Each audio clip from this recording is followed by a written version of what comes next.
Genesis House, FirstNet, built with AT&T, and the Friends in Recovery podcast are proud to bring you Answering the Call, the First Responders podcast.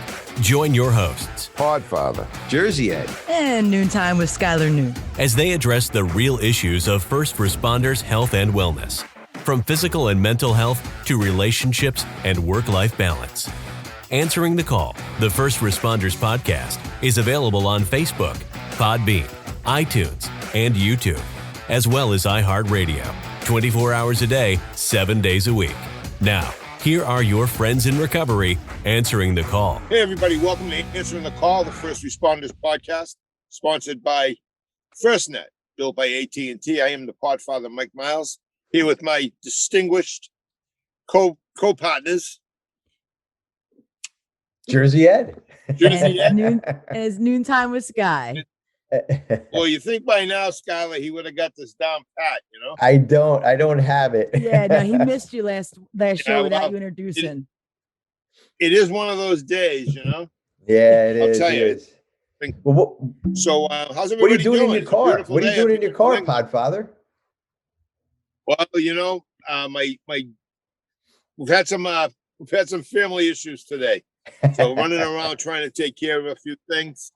My granddaughter's without a car. My daughter's without a car right now, currently, my oldest daughter. So I'm going to pick up people and drop them off. But I wanted to get this podcast done because it's so important to let all our brother and sister EMS people out there know that we're thinking of them and we're here to help. Yeah. Suiting up, showing up, and growing up with life on life's terms. Wow. Look at you. That's what I'm talking about. Well, before we get to our topic, Well, how first responders collaborate, we're gonna. I just want to give everybody some information where we can get a hold of everybody. You can get a hold of us. So get a hold of us through calling us at 617-379-1163 at 617-379-1163. And our email, help@friendsinrecoverypodcast.com. That's help@friendsinrecoverypodcast.com. That number is not a crisis number. It's just a number that rings in. We take messages and then we get back to you. So please don't use that if there's a problem. If you do have an issue you want to talk to somebody quickly about, is the Copline. It's 1-800-Copline, 1-800-267-5463. And I'll tell you a little bit more about and those are all volunteers that are answering the phone there. All volunteers, over 100 cops that volunteer that help first responders get to where they're to a better place where they can be a little bit more kind of stable and all that. So yeah, please, if you have anything, it's 800 Copline. So awesome. Does it make you anxious watching me smoke the cigar? You are completely throwing me off of my game today. I'm like, when I want to pick up a cigar, I can't smoke in my studio. I got this beautiful studio. I know. I got a beautiful studio was built for me, and I can't smoke here. Hey, I got a funny story. I got a quick funny story. So I have a firefighter. His name is Mike. He's going to be coming on the show. He's a firefighter up in Nashua, New Hampshire. And I was talking to him last week. He came to an AA meeting, and Mike M. And he said, hey, you know what you ought to be doing? You ought to be podcasting from Studio 21 at Two Guys. He said, they have a podcast studio there. You guys could smoke cigars. I said, Mike, 3 years ago we were doing that. I'm way ahead of you. That is funny. And he wanted to know all about the show. So he's going to be coming on as a guest. Good, awesome. good. He sounds like a fun-loving guy for us. So yeah, he's good guy. Yeah. So Podfather. So the topic that we came up with today is how first responders collaborate. That was kind of Skylar's kind of idea. It's a great Skylar's quick. Yeah. So Sky, this is your topic.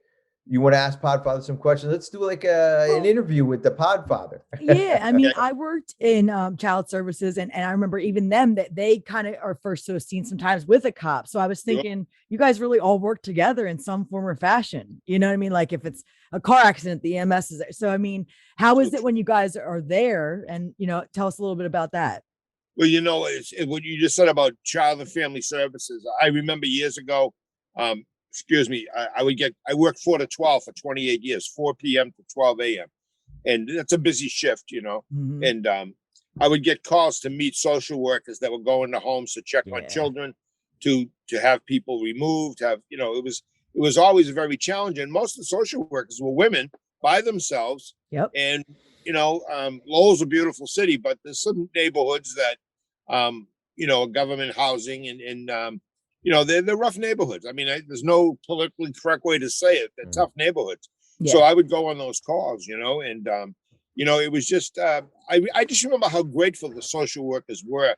If 2 cops showed up, would take them with us, and we'd go and we'd make sure that they got everything they needed, done, and they were safe, and I think they Yes. felt, and, as far as police officers, fire, EMS, excuse me, even corrections, we do collaborate. We go out, we help each other. I'll give you an example.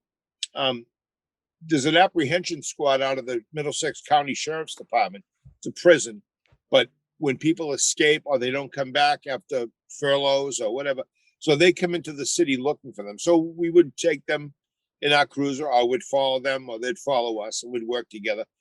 Every fire I've ever been to, it's usually the police get there before the fire department, because we're out patrolling anyway. They have to come from a firehouse. So we work together there. We usually do all the traffic control, make sure that the lanes are open up for the fire engines to get there, for the ladder trucks, which are huge, very long to get there. Make sure people are safe. We put up wooden horses to keep people away from the fire. Actually, there was a big fire in Lowell today, a 2-family this morning.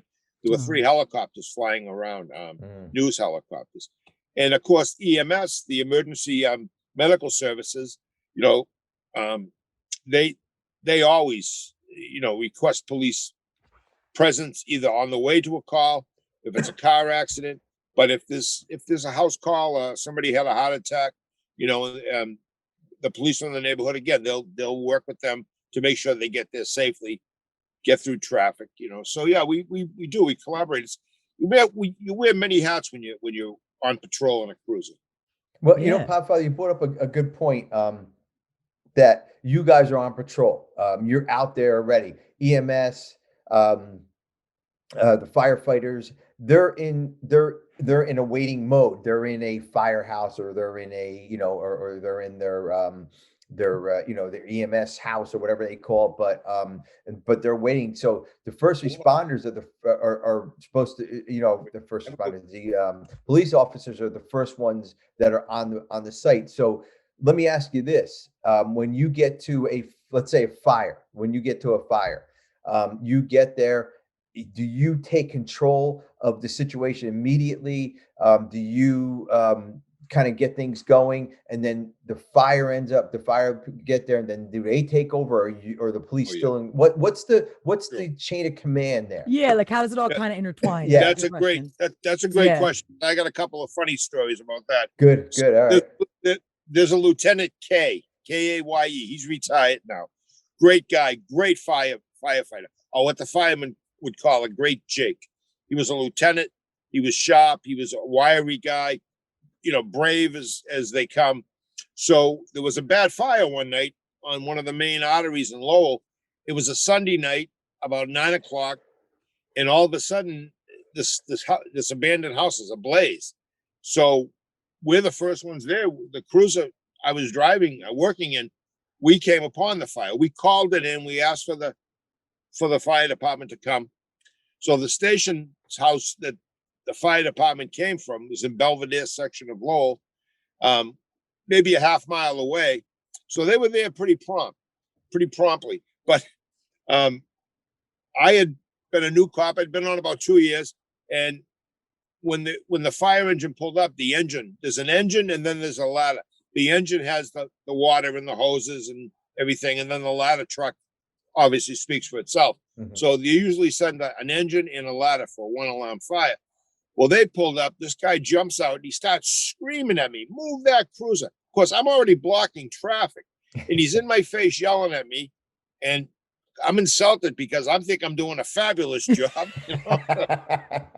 So we didn't hit it off too well, And then a few weeks later, I was working a detail, and a guy goes through a stop sign. I'm standing right there, and I whistle. I pull him over, and it's Lieutenant K.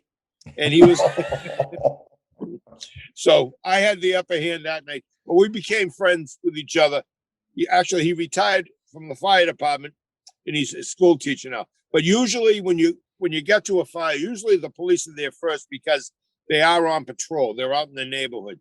They hear a call for a fire, they go immediately to the fire. You know, when you're in a fire engine or a ladder truck, you got to be prepared. You have to get all your equipment, and then, you know, it's a big truck. You got to get through traffic. So usually the police are on the scene before the fire departments are, in most cases. And so then the chain of command, how would that go? Once the fire department gets there, then they're in charge. Correct. Whoever's in charge, and every fire or every response that the police and fire are at, the police have to write a report. I'm sure the fire department writes a report also. So I would have to get the name of whoever the captain was in charge of that engine and what firehouse they were out of. I would get his name. I would get how many vehicles were there, engine 3, ladder 6, you know, whatever vehicles were there. And I would write a brief report, a summary of what occurred, how I found the fire, whether I was sent there, came upon a fire. And believe me, I've come upon some pretty big fires in the city. In my career, I came upon several very, very big fires. Usually at night, they get going, and all of a sudden, you know, they're ablaze. And it's pretty scary when you see some of these mill buildings, you know, and you got a 4-alarm fire, and you got fire departments coming from cities and towns, surrounding cities and towns, you know. And I'm not saying I was fortunate enough, but I saw some blazes that lasted 7-8 hours. Oh my God. You know? Oh yeah, sure. Hours. That reminds me of one of our previous podcasts, Burn Boston Burn. Remember that guy was good. I forgot his name, but great. Yeah, he was great. He wrote a book called Burn Boston Burn, and if you go back a few episodes, maybe a few months, you can see the Burn Boston Burn episode is really, really good. But well, you've had some great guests, Eddie, over the years. You know, you get these guests, and I don't think anyone would believe the magnitude of quality guests that you get. It's just unbelievable. Skylar and I were fortunate enough to work together, just the two of us. You know, you had some things to do, and you know, last week both guests, right, Skylar? I mean, they were just out of this world. I called him and Jeff and was bragging. I'm like, and Bruce was on, and I called them afterwards, and I was like, exactly, yeah. No, but with the Burn Boston Burn, first of all, was there any fires that do you remember those fires, those Boston fires? Sure. I remember that when that was the height of my career when all those fires were going on. Yeah, because they burned a couple of those mill buildings down in Lowell, right? Yeah, Lawrence and Lowell. That's correct. Yeah, Lawrence and Lowell. Yeah, There was a big mill fire in Lawrence several years ago. Well, maybe 2 decades ago, I should say. And it was called Malden Mills. And Malden Mills was a company that made the material for I can't think of it. It's for cold weather gear. It's Gore-Tex. Gore-Tex, exactly. Yeah. And they made all this material. This was a huge mill building, and I ended up driving from Lowell along the Merrimack River on Route 110 with a crew of 5 or 6 police officers that were going down there to direct traffic, and then I had to come back and pick up 5 or 6 more and do the same thing. And that fire lasted about a day and a half before they finally got it to where it was completely under control. It was just an amazing, you could see it from the river. It was like a whole city block was on fire. And you know, where you live too, Eddie, I mean, down in Jersey, Philly, down there, there's been some pretty big fires. Oh yeah. The other question I had, there definitely has been some big fires down here, but the other question I had for the young officers, especially because they're working the overnights, they're working their shifts that, you know, that some of, you know, that the senior police don't. Right. So what advice would you have? Well, what did you do when you went into a scene? When you went in, did you make sure there was nobody in the buildings? Did you assess like things stuff? you looked for? What did you look for? Yeah. What was your you know, I'm not patting myself on the back, but I have a couple of awards, you know, I got over the years, and one of them was from a fire. It was my first big award. It was from a fire, and there were two people. It was a rooming house, and I was with an old police officer named David Hebert, and I just looked up to this guy. He was amazing. You know, he was handsome. His uniform always looked good. He was cool as a cucumber with people, the way he handled people. You know, I just really admired him, and he was a very good cop. And I remember we were sitting in a parking lot about 11 o'clock at night on a Sunday night, and a car came flying in and said, "Hey, there's the building around the other side of the block is on fire." Mm-hmm. So we went over, and it was a blaze, fire coming out the windows, second floor. And I remember Dave jumped out of the cruiser, took the microphone and told the station where we were, told communications where we were, turned and looked at me and said, "Grab my belt and stay low." And that's all he said. And he ran into the building. So I put my hand behind his belt, and we're going up the stairs, and the smoke was billowing. And when I say stay low, the smoke was so bad that if you didn't stay 2 feet below it, you'd take 2 breaths, you'd be sick, you'd be throwing up, you might even pass out. So we get to the top of the stairs, and he's on his back kicking indoors. Oh my God. And he's laying on his back, and he said, "Get that one." And so I crawled down, I kicked in the door, and we ended up getting 2 men, this rooming house, and we dragged them out, and we actually shoved them down the stairs. I mean, they got a few injuries, but they lived. They lived. Yeah. And I actually have a nice award from the chief at the time. His name was Leonard McPhail. And it was one of my prize awards because we saved 2 people's lives. Great. And that was a fire, yeah. And out of a fire too. Not only saved people's lives, but out of a fire. Come on. 2 police officers. Right. Yeah. And by the time the fire department got there, we had already been in and out. And then we always ascertain information from bystanders, people that live there, who's in there, you know. Another time there was a fire and the woman had 2 cats. And we didn't know the cats had already gotten out, but we went back in looking for the cats, you know. And the captain from the fire department was yelling at us, you know, that we went back in. He thought it was, you know, we're risking our lives for cats. But like he said, you know, I understand, but you don't do that. You don't go in without equipment because they have equipment, you know. They have the masks and the Scotia pack and everything. Yeah. Well, but you know what? That's human nature. Especially in your line of work, that what are you gonna do? Stand outside the building and watch these people die? Right. You know, I get it. I mean, I understand it, but also you can't put your life in jeopardy either. So right, you look good to anybody if you're hurt. But I've seen some heroics by firefighters that completely are amazing. I saw a firefighter on a ladder that was over a canal, a working canal at an old mill building, and the hose got away from him and it blew him off the ladder into the canal with about 60 or 80 pounds of gear on. His name was McCabe, firefighter McCabe. He became a deputy, I believe. He was a great firefighter. But people talked about it for years, but I saw it. I was right there on Jackson Street when it happened, you know. I ran over to the canal. He was already pulling himself out. Just amazing. These men and women, incredible. I mean, especially these young people, because they're in such good shape. They work out and they eat healthy. You know, it's a nice setting to walk into a firehouse. You know, when you're a cop, you're out eating in a restaurant or a sub shop. You got to call, you got to go, you know?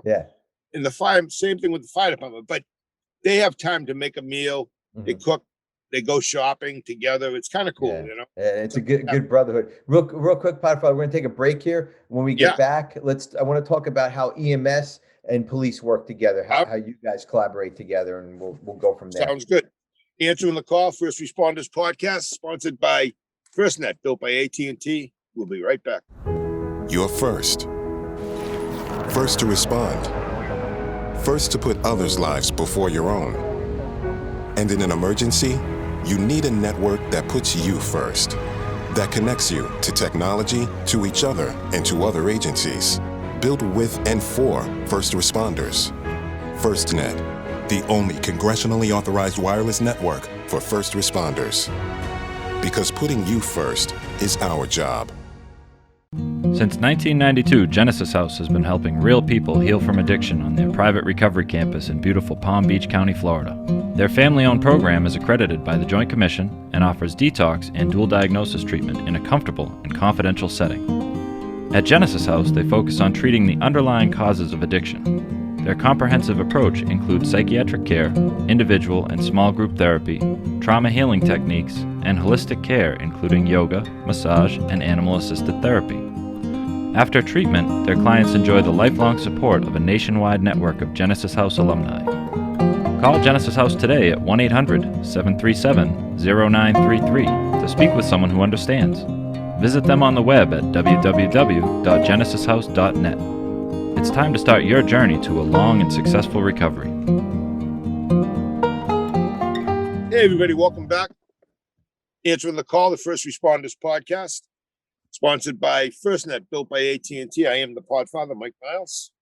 Everybody, hey, I'm trying to do it. Jersey Ed here, guys. I don't know. This is my first show, guys. You know what? Welcome to the team. No, Jersey Ed, guys. Thanks, Podfather. And it's Noontime with Sky.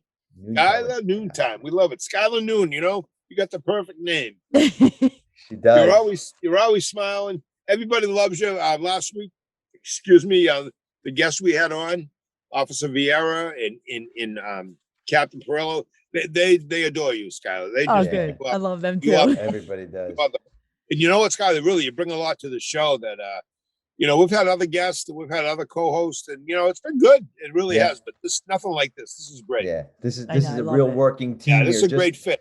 Just like we're talking about how first responders collaborate, we collaborate really well here. Directly, that's a direct. We're very lucky. We're very lucky to have Skylar. Real quick, before the break, we were talking about how firefighters and police work together. Now we're going to talk about EMS and police, how they work together. But before that, I want to just give out the Copline.org information. This is really important for police, fire, whoever. If you're a first responder. Copline.org and 1-800-COP-LINE. That's 1-800-267-5463. Please, if you're not feeling right, if something's up, you have crazy thoughts, suicide thoughts, call this number and they will get you help, because you don't have to suffer, guys. This is a very important number that you call. You will get out of it, guaranteed. And I just want to add to that, Eddie, because I think it's important. I think a lot of people that work in the field of EMS, police, fire, corrections, ambulance, first responders, fire department. I mean, you know what? You see suicides. You have a very high stress job. You might think of suicide. You might have suicide ideation. It's not something to be ashamed of. It's natural, believe it or not. Mm-hmm. It really is. And studies show that if you've been around suicides, or you're part of, either as a cop or a correctional officer or a firefighter or EMS, you'll see something that'll stay with you. And if you have those thoughts, doesn't mean that there's something wrong with you, or doesn't mean, there is something wrong, but something that can be corrected. So don't be embarrassed. Pick up a phone. Suicide's a permanent solution to a temporary problem. Yes, it is. Yes. We all know that, right? We all know that. And, we're here for you. And those numbers Ed gives out, Jersey Ed gives out, they're for you, Yeah. And we've been there. We've been there. I mean, that's So why we can relate. Because, who hasn't had those idolations, so. Yeah, exactly. That's why we do this show. We do this show to help people, Exactly. Exactly. So before the break, we were talking about the police and fire. Now I want to talk about fire and EMS, because that's a different kind of realm, because fire, you can get in to try to save somebody, but if you don't have the equipment, it's really hard to get into a burning building. But EMS, an emergency call where somebody's maybe having a heart attack or something, there is something that you can do. You were trained as a police officer. Yep. You can perform CPR. You can do whatever. I mean, you can start things going to save a person's life. And so that's a different world. So you like you said at the beginning of the show, Podfather, you wear a lot of different hats. Yes. And this is just another way of wearing another hat. People don't realize, we were always trained in first responders, and basically you had to pass a test every year for CPR. And CPR has changed over the years. When I first came on, you did mouth to mouth, total stranger. They had dentures, you had to pop them out. And if they were eating pizza or Chinese food prior to that, guess what? You know, if they threw up, if they vomited while you were giving them, well, that happens, you know, and you're responsible. When you got to a scene and somebody was down, you were responsible to act. The duty of action, you have to act. And you can't just go, oh, wait a minute, this guy, no, I'm not. He's a wino. He's this or that. No. You have to act. And believe me, there were times when I had to give mouth to mouth to people. And it's talk about post-traumatic stress, you know? Yeah. But what we'd always try to do is we'd always try to let the ambulance beat us, you know? I'm not saying that we didn't go there with lights and siren. We did. And most of the times we would beat the first responders, the ambulance and first responders there. But we would pave the way for them. We knew they were coming. We could hear them off in the distance.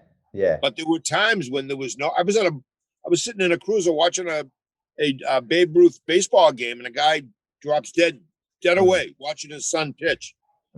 People are calling us over. Come over. The guy was gray, and he was dead, but he died. But I mean, I had to give him CPR, and you know, at the time back then, it was 2-man CPR, one on the mouth, one doing the compressions. You know, 2 breaths to every 15 compressions. Yep. You know, and when you're doing compressions, believe me, after about 5 minutes, it's tired. It's tiresome. But you had to do it until the ambulance got there. You know. It's a tough field, and I always have said this from day one. Those people should be making the same money that police and firemen make, because they're usually young. They're usually just starting out. They take these jobs. We're very fortunate in Lowell that we have a company, that they're fabulous. The guy who owns it, he pays his help well. They're well trained. I've seen some miracles. I've seen people brought back to life. Yeah.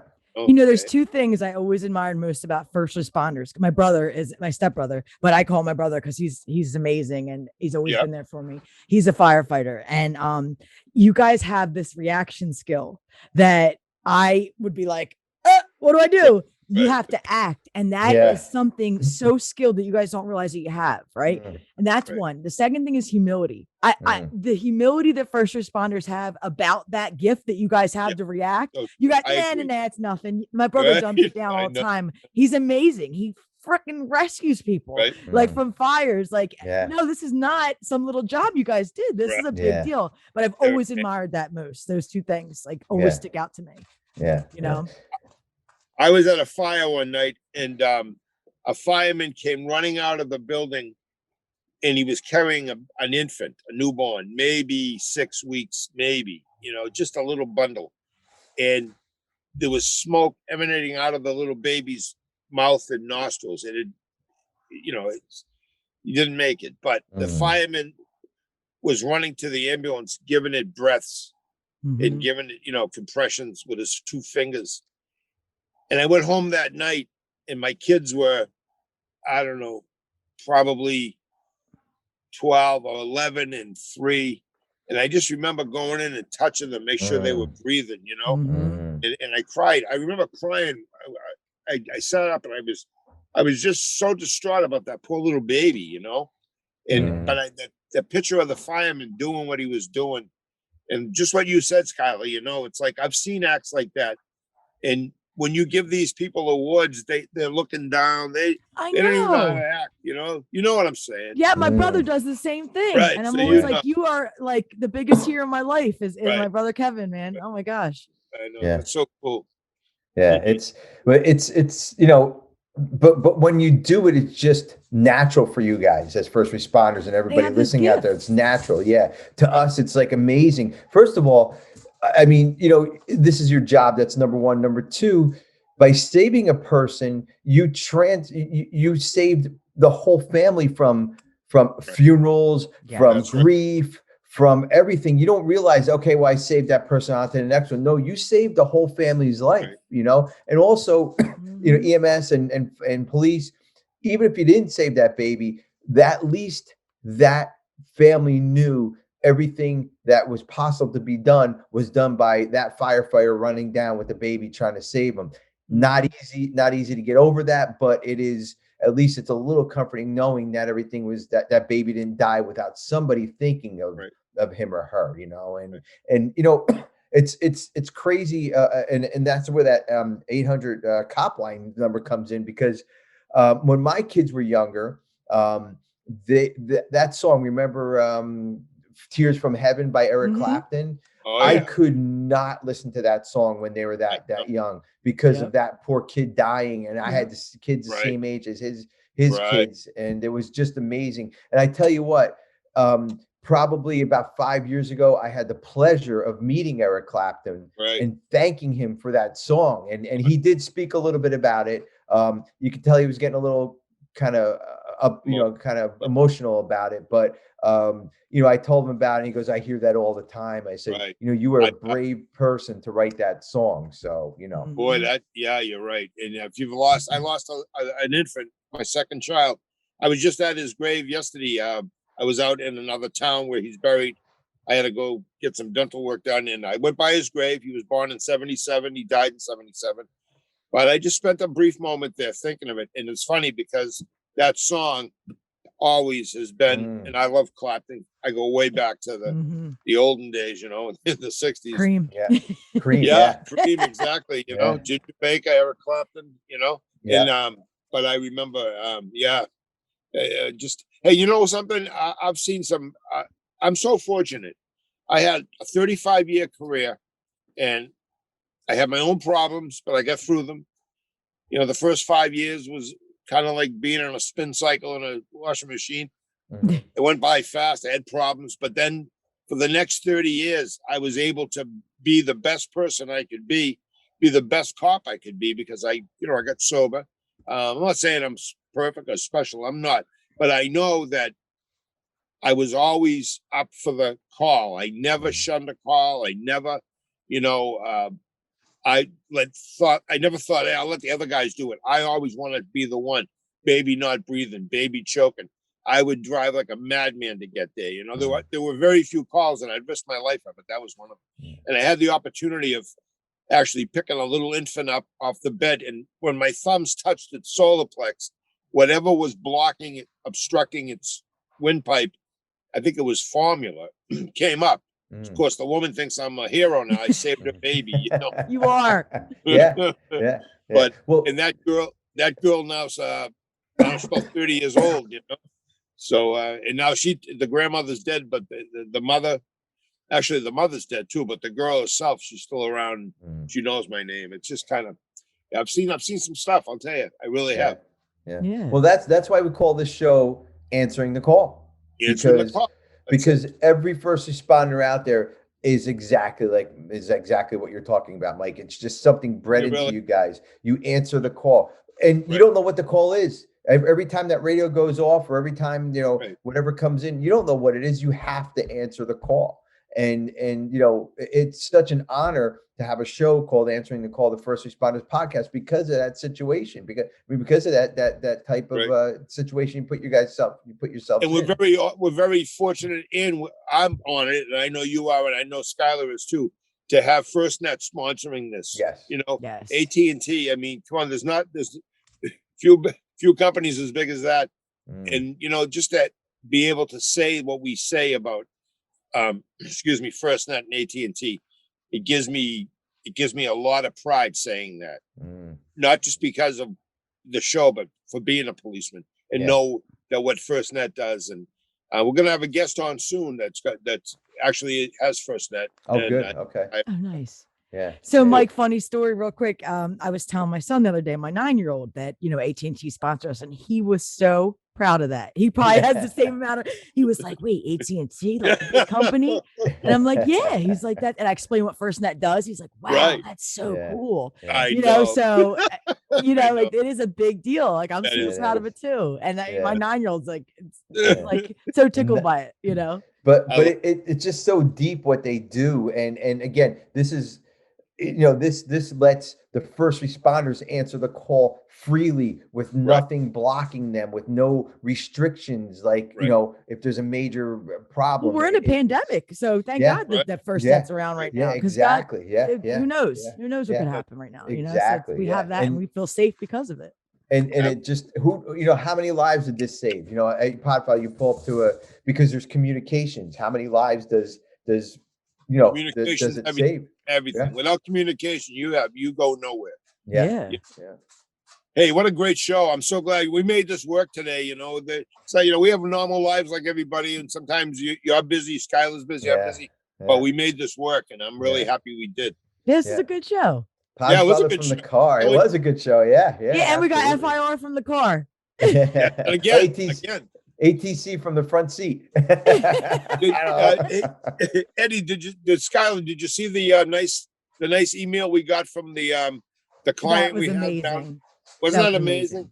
Yes. Yeah. I'll tell you, it brought tears to my eyes. It does. It did to me too. Cause I feel like my why is being fulfilled, my purpose, right? Like I feel like I'm right where I'm supposed to be. Absolutely. Yeah, absolutely. Well, look, guys, this has been a great show. I really appreciate you bearing with me and being patient. Not a problem, Podfather. Thank you for doing it from your car on the fly. Skylar and I were trying to figure out, all right, what's two thugs going to talk about on a cop show? But we would probably figure something out, but then you jumped in and saved us. Ex-thugs, guys, ex-thugs. We're on the right side of the law now in recovery. So, but Podfather, all yours. Answering the Call, the First Responders Podcast, sponsored by FirstNet, built by AT&T. I am the Podfather, signing off. Stay safe, everybody. Stay sober. Stay sober and safe. That concludes this episode of Answering the Call, the First Responders Podcast. Thanks to Genesis House, FirstNet, built with AT&T, for supporting those on the path to recovery and keeping this valuable resource free for all our friends in recovery. Follow us on Facebook for past shows and updates, and enjoy free access to twice daily support meetings. Brought to you by Genesis House and the Friends in Recovery. If you can't get enough of Mike, the Podfather, Jersey Ed, and Skylar, you can catch them on Friends in Recovery, the Addiction Recovery Podcast. Available on Facebook, Podbean, iTunes, YouTube, iHeartRadio, and GenesisHouse.net.